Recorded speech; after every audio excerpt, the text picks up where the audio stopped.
Howdy folks, Lou here from the Grid Guard, the only safe, humane, and effective means of protecting your valuable assets from rodent intrusion. Visit us at www.thegridguard.com.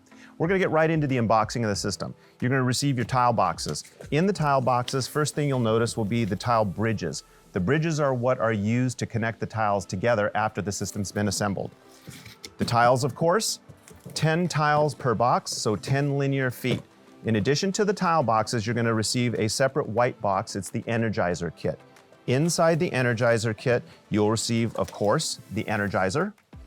This powers the system. The AC adapter that powers the Energizer. Your power cables, these are the cables that will run from the Energizer to your power tile. Receive 2 of those. You'll also receive the 12-volt power adapter. In the event that you don't have access to AC power, you can use a 12-volt car battery. You'll also receive the power screws. These screws are used to connect the cables to the grid. You'll also receive the enhanced version of the tile bridges. These bridges have been pre-punched and make the whole process of installing the tile bridges much simpler. You'll also receive the voltage tester. The voltage tester is utilized, of course, to test the voltage throughout the system, troubleshoot, and maintenance procedures, which we'll talk about later. So also, you'll receive the trim kit. These trim pieces are what are used to trim out the inner and outer perimeter of the system, and corner pieces that finish off the trim kit very nicely as well.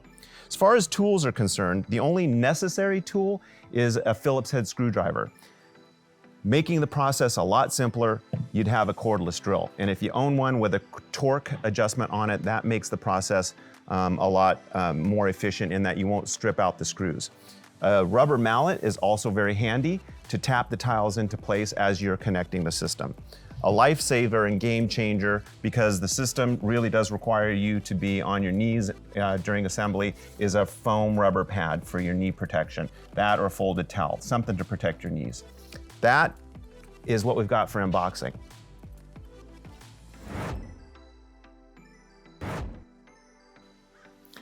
All right, folks, let's talk about tile layout. As you get up onto the tiles, you're gonna notice that they're etched with 2 different symbols. You've got a ground symbol that kind of resembles a Christmas tree that's been topped, and a positive, which is the lightning bolt. On the X and Y axis, the tiles interlock with the electrical connections at the outer edge or on the 45s.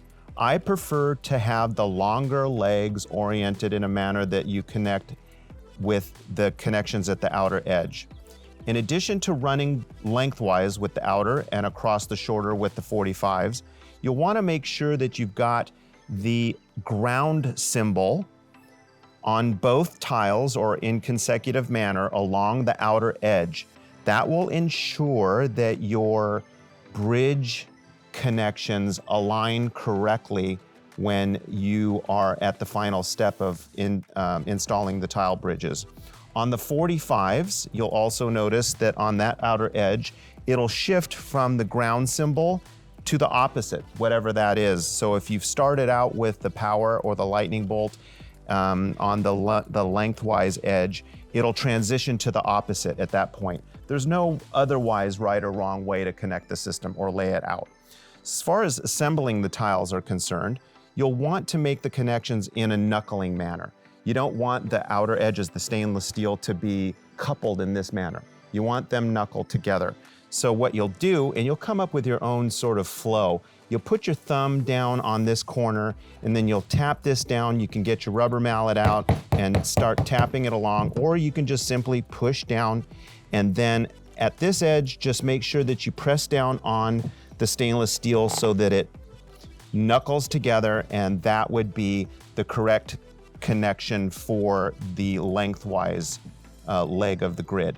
On the shorter leg with the 45s, similarly, raise that corner, put your thumb down on the stainless steel to make sure that it doesn't bend up. You can press, or get your rubber mallet, tap it in, and then when you get to the other end, you just basically tap down, and now you've got a correct connection on your lengthwise with the outer edges and your 45s, making sure that you've not coupled them. So when you've aligned everything correctly, you're going to notice that the bridges are spaced properly. If you've got these tiles turned 180 degrees, you're going to notice that the lightning bolt will want to try and line up with the ground symbol. That's obviously incorrect. You want the spacing of the bridge to go directly across from like symbol to like symbol. So we've got the power lead with the lightning bolt and the ground lead to the Christmas tree symbol. So after you've got them aligned, basically get your cordless drill or your screwdriver, screw one end in, not all the way down so that you've got some flexibility in there, some movement. Screw the other end in. And with this one, you can go ahead and screw all the way down, and you've got a proper connection on your tile bridge. Now this one, same manner. I like to put the screw in the head first, drop it down over the hole, not all the way down, so that you've got that movement there so that you can align the holes.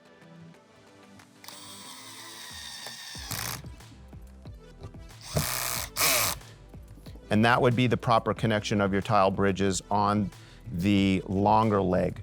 Similarly, on the short leg, line up your bolt to bolt, tree to tree, insert the screws, snug them down, and you're good to go.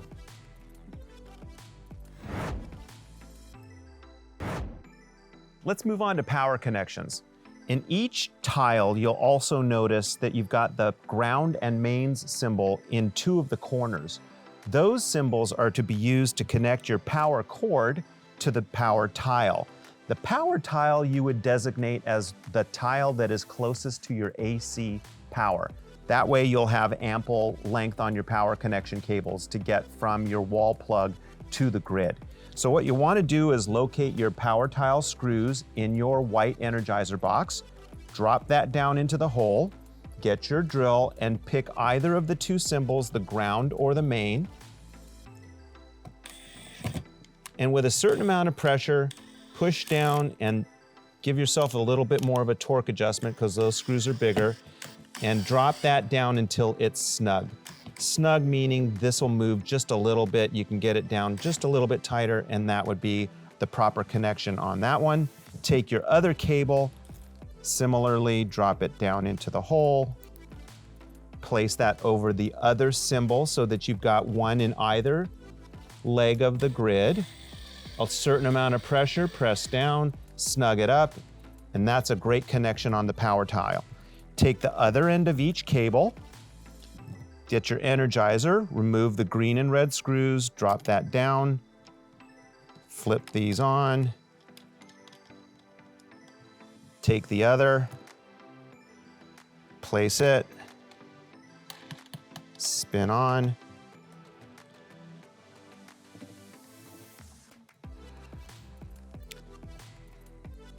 and that would be proper connection from your Energizer to the grid utilizing your power cables and the power screws. Pro tip, it's a good idea to lay out the tiles first in the area you plan to install the grid guard system before connecting each tile. It'll make installation easier, plus you can get a better idea of how the perimeter will fit in your space.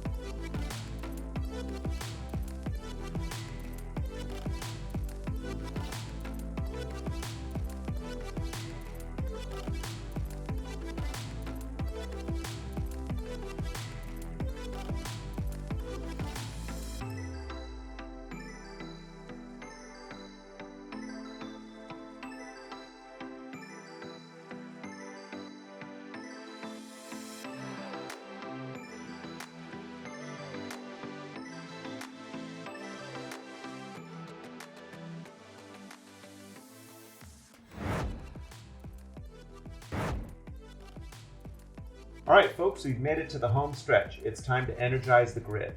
We'll go ahead and plug the power in. You should have a green blinking or solid light, and that both are indicating normal operation, and we'll go ahead and test the voltage. So get our test meter, touch the top of the meter to one screw, touch the probe without touching the probe or the grid to the other screw. You should have a blinking light all the way up between 3 and 5,000 volts. That would be perfectly normal. Okay, to confirm continuity throughout the grid, it's a good idea to test several tiles at the tile bridges. Touch the top of the meter to one of the bridges, the probe to the other without touching any metal. You should get a voltage reading between 3 and 5,000 volts.